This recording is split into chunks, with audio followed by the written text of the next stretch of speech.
The next category winner is the shopping centres category, and the winner is T-Site in Japan by Klein Dytham Architects. And here is Mark Dytham from Hi, Marcus. Klein Dytham. Hi, Mark. So tell us a little bit about yourself, what you do, where you live. Okay, well, I live in Tokyo. I lived there for, let's just say, over 20 years now.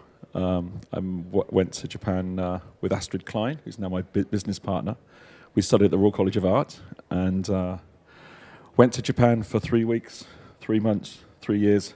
We worked for Toyo Ito for the first few years in Japan. We were the first foreign people to work in his office. And foolishly, we set up on our own in the 90s. Our first project was finished in 1996. And been slowly growing our office. We're about 20 staff now. And we do architecture, interiors, installations, and we run that Pachaccha night business all around the world. So. And now you've just won the category here, the shopping category. Tell us about this project. Yeah, this project is for one of the biggest media groups in Japan called Tsutaya. I sort of describe it a little bit but like Virgin Group, and also the client, Masuda-san, the owner, is a little bit like Richard Branson, a self-made man, very outgoing. And he runs a chain of DVD, CD, and bookshops all combined as one. And you can rent and buy books from these stores. And he has 1,400 of these stores around Japan. And he's been looking at how do we take that model forward, obviously in the digital age. And this is a new flagship store for him. And we've been challenging quite a few things. How do books and tablets live together? And the invitation for the project said, welcome back to the books. And I think in this project we've realized that there actually is a future for books, a very strong future for books, but there's also a very strong future for tablets too. And it's how these two things live together, the digital and the analog. And I think one of the other themes of this project is that we were targeting premier age people. That's people around 50, so I'm sort of getting there. And as Japan ages, as many societies age, and the bell curve of the population shifts from 30 to 40 to 50, that's where the main population sits. We're no longer chasing the young consumer. We're chasing a consumer that's is 50. Their kids are at school. They're on their, got two cars. I was going to say two wives, but people have got time on their hands. They've got a little bit of disposable income. So 50-year-olds are the new teenagers. Exactly.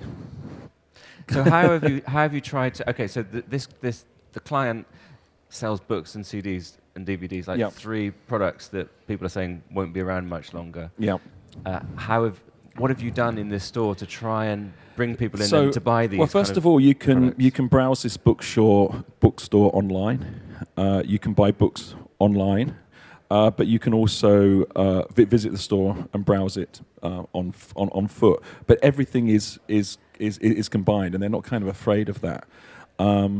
And I think that people are beginning, certainly in Japan, where people have smaller apartments. Why do you want to download something from iTunes and watch it on your own?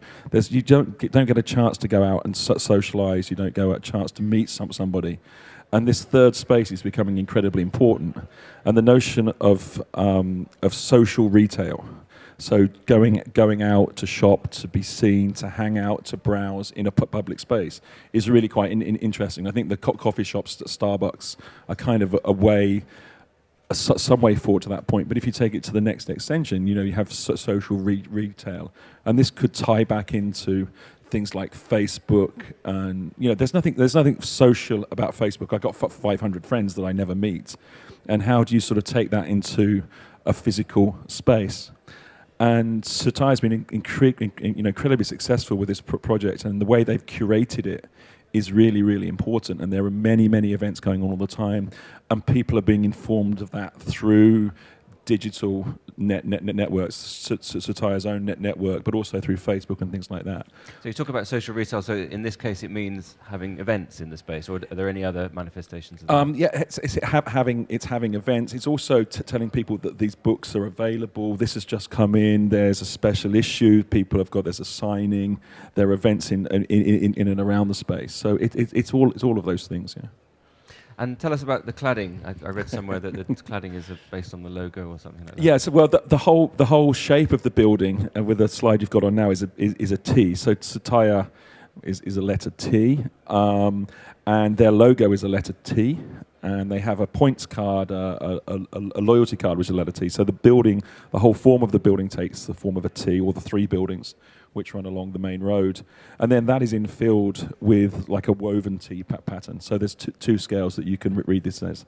And that was because the client really wanted, this is in a very nice neighborhood, lots of embassies and upper class shopping, upper class housing. It's a really nice neighborhood, and he wanted a very strong branding on the building without branding it. So we've done it in a kind of quite a strong way, but you can read it at two different scales. And is this part of the strategy as well, to put the shop in a high-end neighborhood rather than in a high street?